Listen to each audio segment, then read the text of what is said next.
Assalamualaikum warahmatullahi wabarakatuh. Selamat datang dalam video pembelajaran ini. Hari ini kita akan mempelajari salah satu aspek penting dalam dunia ekonomi Islam, yaitu kelebihan dan kekurangan produk syariah, serta tantangan yang dihadapi perbankan syariah di tengah persaingan global yang semakin ketat. Seperti yang kita ketahui, perbankan syariah terus berkembang di seluruh dunia, termasuk di Indonesia, yang merupakan salah satu negara dengan populasi muslim terbesar. Produk-produk keuangan berbasis syariah kini menjadi pilihan utama bagi mereka yang ingin menjalankan transaksi sesuai dengan nilai-nilai Islam. Namun, mengapa produk syariah begitu penting dalam kehidupan ekonomi kita? Apakah hanya karena mengikuti syariat Islam? Tentu saja tidak. Produk syariah menawarkan berbagai manfaat yang tidak hanya berbasis pada nilai spiritual, tetapi juga memiliki keunggulan ekonomi yang dapat mendukung pembangunan berkelanjutan. Di sisi lain, produk ini juga menghadapi tantangan yang signifikan, baik dari sisi operasional, edukasi masyarakat, maupun persaingan dengan bank konvensional. Mari kita pelajari lebih dalam, mulai dari apa itu produk syariah, apa saja kelebihan dan kekurangannya, hingga tantangan yang perlu kita hadapi bersama.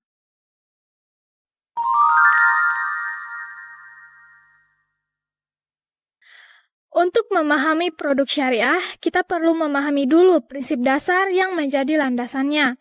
Produk syariah adalah produk keuangan yang dirancang untuk memenuhi kebutuhan masyarakat akan transaksi yang sesuai dengan prinsip Islam.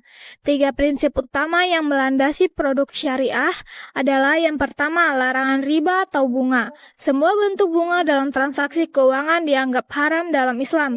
Oleh karena itu, bank syariah mengganti bunga dengan skema bagi hasil atau margin keuntungan.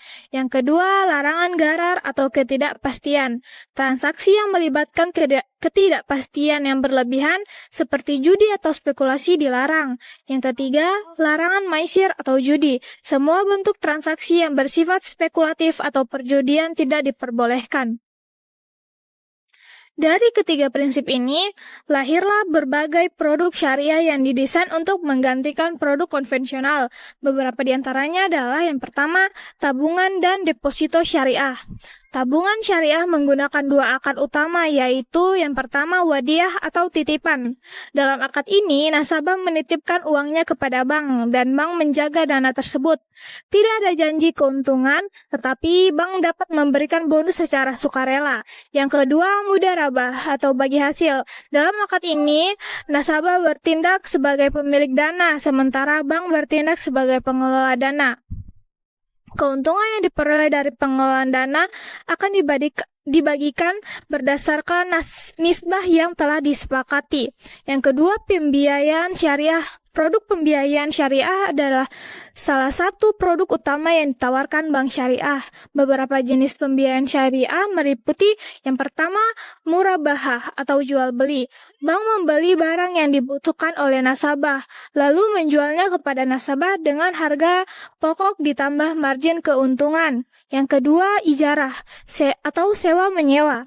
Bank menyewakan aset kepada nasabah dengan pembayaran sewa secara berkala. Yang ketiga, musyarakah atau kerja sama modal. Bank dan nasabah bersama-sama menyuntikkan modal untuk sebuah usaha. Keuntungan dan kerugian dibagi sesuai dengan porsi modal masing-masing. Yang keempat, istisna atau pesanan produksi. Bank membiayai produksi suatu barang yang dipesan oleh nasabah, seperti pembangunan rumah atau pabrik. Yang ketiga, investasi syariah. Produk investasi syariah meliputi yang pertama, sukuk, obligasi syariah yang didasarkan pada aset real sehingga bebas dari spekulasi. Yang kedua, reksadana syariah, investasi kolektif dalam instrumen syariah seperti saham atau obligasi syariah.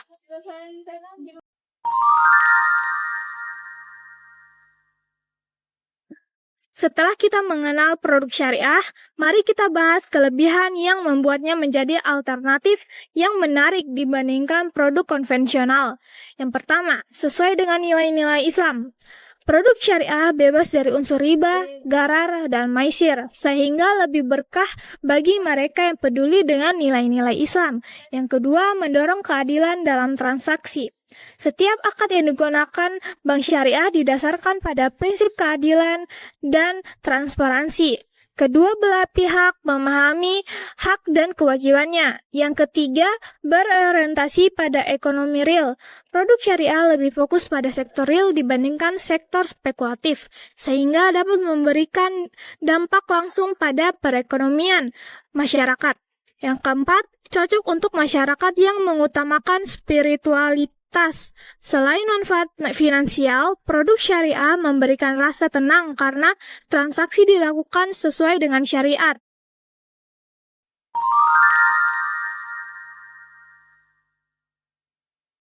Tentu saja, seperti halnya produk keuangan lain, produk syariah juga memiliki kekurangan. Yang pertama, biaya operasional yang lebih tinggi. Proses pengawasan dan audit syariah memerlukan biaya tambahan yang kadang membuat margin keuntungan lebih kecil. Yang kedua, kurangnya pemahaman masyarakat. Banyak masyarakat yang belum memahami perbedaan antara produk syariah dan konvensional. Hal ini menyebabkan rendahnya tingkat penetrasi pasar produk syariah. Yang ketiga, fleksibilitas yang terbatas. Beberapa produk syariah memiliki struktur yang lebih rigid dibandingkan produk konvensional, sehingga kurang menarik bagi sebagian nasabah.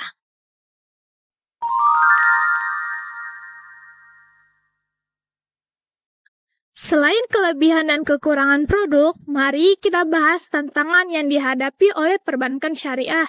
Yang pertama, tantangan internal. Yang pertama, kurangnya SDM yang kompeten. Banyak bank syariah masih kekurangan tenaga ahli yang memahami hukum Islam sekaligus memiliki kemampuan teknis di bidang keuangan. Yang kedua, inovasi produk yang terbatas. Persaingan dengan bank konvensional mengharuskan bank syariah untuk terus berinovasi, namun proses ini seringkali terhambat oleh regulasi yang ketat. Yang kedua, tantangan eksternal. Yang pertama, rendahnya literasi keuangan syariah. Masyarakat masih banyak yang belum memahami manfaat produk syariah. Yang kedua, kompetisi yang ketat. Bank konvensional memiliki fleksibilitas lebih tinggi dan sering menawarkan produk yang lebih menarik.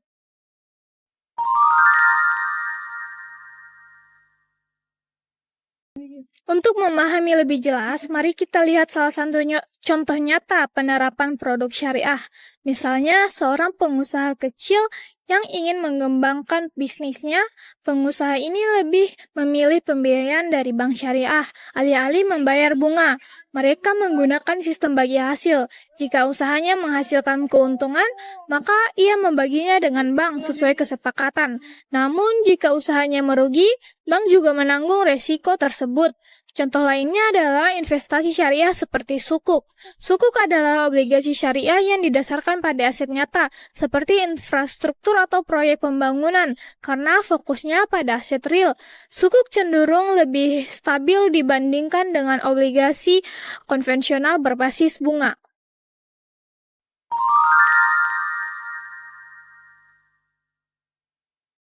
Sebagai kesimpulan, perbankan syariah hadir sebagai alternatif sistem keuangan yang berlandaskan prinsip syariah Islam, mengusung nilai keadilan, transparansi, dan kebersamaan. Kelebihan perbankan syariah terletak pada konsepnya yang menghindari riba atau bunga, spekulasi, dan aktivitas yang tidak sesuai dengan prinsip syariah. Hal ini menjadikannya sebagai pilihan bagi masyarakat yang mencari layanan keuangan yang lebih etis dan berorientasi pada kemaslahatan bersama. Selain itu, sistem bagi hasil pada pembiayaan syariah dapat memberikan manfaat yang lebih adil bagi nasabah maupun bank. Namun, kekurangan bank perbankan syariah meliputi beberapa hambatan operasional, seperti biaya pengelolaan yang cenderung lebih tinggi akibat kerumitan akad syariah, keterbatasan produk inovatif dibandingkan dengan perbankan konvensional, dan kurangnya pemahaman masyarakat tentang sistem syariah.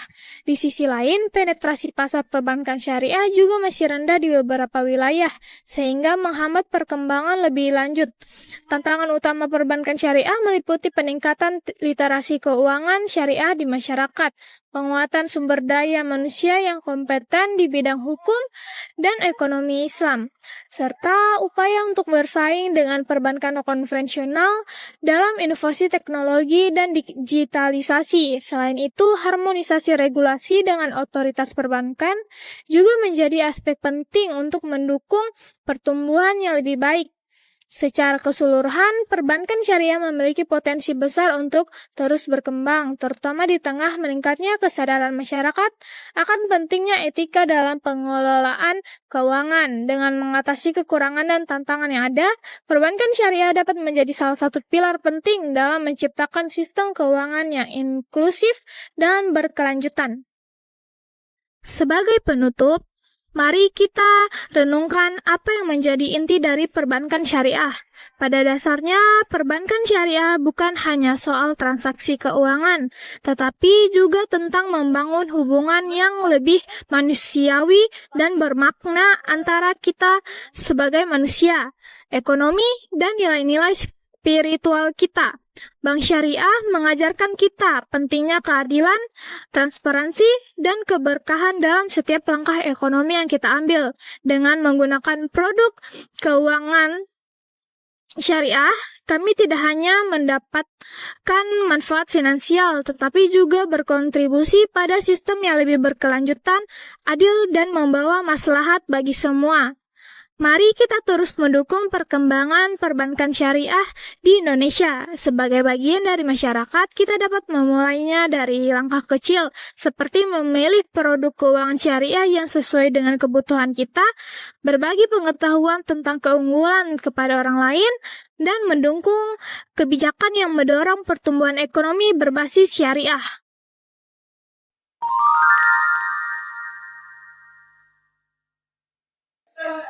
Terima kasih Kak atas waktu yang telah diberikan kepada saya untuk mewawancarai Kakak. Sebelumnya saya berbicara dengan Kakak siapa? Perkenalkan, nama saya Lula Indrianti. Oke, dengan Kakak dulu. Pertanyaan yang pertama, itu saya ingin bertanya, apa alasan utama Kakak memilih menggunakan bank konvensional dibandingkan bank syariah? Karena saya sudah terbiasa sih menggunakan bank konvensional daripada bank syariah. Terus juga karena prosesnya tuh mudah. Oh, oke.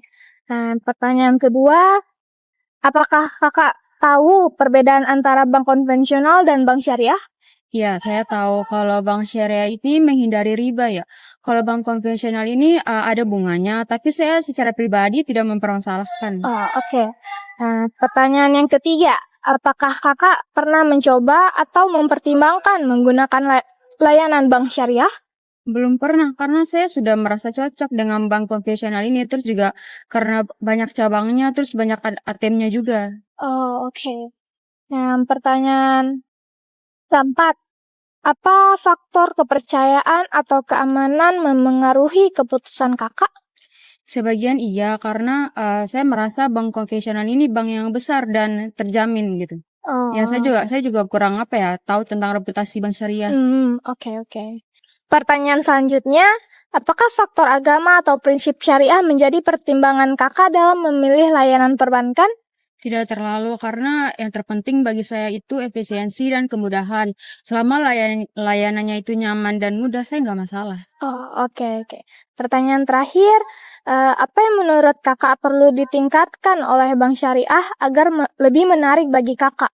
Mungkin dengan memperluas jangkauan cabangnya, terus memperbanyak ATM-nya, memberikan promosi yang menarik, terus juga bisa mengedukasi masyarakat apa sih keunggulan dari bank syariah ini daripada bank konvensional. Oke, mungkin itu saja yang dapat saya tanyakan pada Kakak. Terima kasih atas waktunya. Terima kasih telah mengikuti pembelajaran ini hingga akhir. Semoga materi yang saya bahas dapat memberikan wawasan baru yang bermanfaat bagi Anda, baik dalam kehidupan sehari-hari maupun dalam mengambil keputusan keuangan. Jangan lupa untuk subscribe channel ini, like, komen, dan share ke video ini. Sampai jumpa pada video berikutnya. Bye-bye.